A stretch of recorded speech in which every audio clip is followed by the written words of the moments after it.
Alright, so this is going to be a quick tutorial on how to export your project to turn it in for class. So just follow along and you'll be done in a few minutes.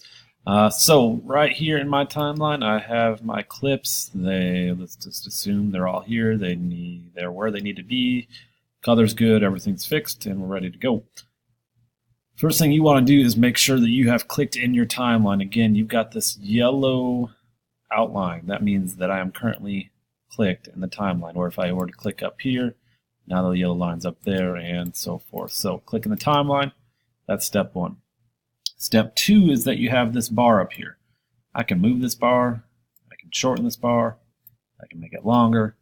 This bar right here is going to be what is actually exported. So essentially, if I leave the bar where it is right now, the video that is created is going to start where my playhead is here and go all the way to here, which means half the video that you make will be empty because there's nothing here, and then you're going to lose most of the video because the actual video that you are going to export is going to start right here.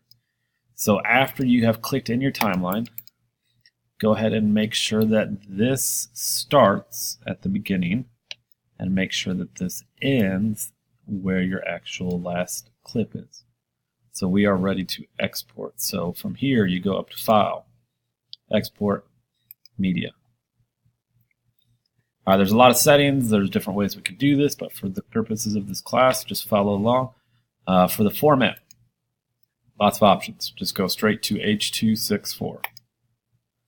For the output name, if you click on the yellow part, it will bring up your options.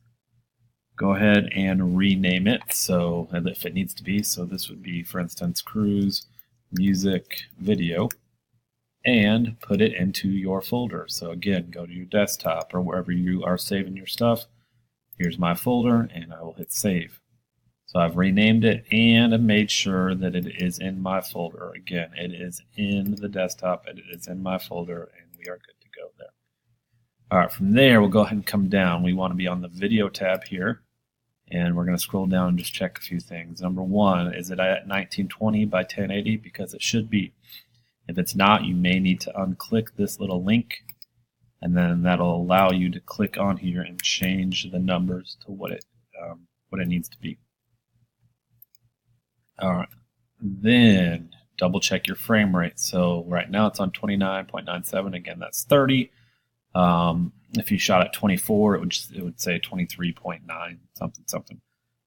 So it's at 29.97. Again, that's 30. So up here, my source, that's what your timeline is. So my source is 29.97. So then that's what this should be. If this said right here 23.9, again 9 point whatever, then this needs to be changed to, here it is right here, 23.976. But again, my source says this. That's what this needs to say. If field order is an option, which right now it's not, it should be on progressive. That's what it says right here, and that's what it needs to say. Your pixel aspect ratio, just understand that that should be square. And really, you don't need to touch anything else in this section. Go ahead and click on audio, and it is already on the codec that we want. AAC is perfectly fine, so that we will leave it there. So there's nothing you need to do on audio, and video we are done, and essentially that is it. I'm going to hit export, and it's going to start rolling. Depending on how long the project is, this screen might end up taking 20 minutes, 25 minutes. So that's why if you are starting this process at the end of the class, you might not get it finished and somebody else might have to log you out before it's done. So make sure you leave plenty of time before you start this process. If it's a shorter project, then again, it might only take 5 or 10 minutes, maybe even less. But again, once this is done, then you can essentially go into your folder, go into desktop, and I could go into my folder, and here is my music video.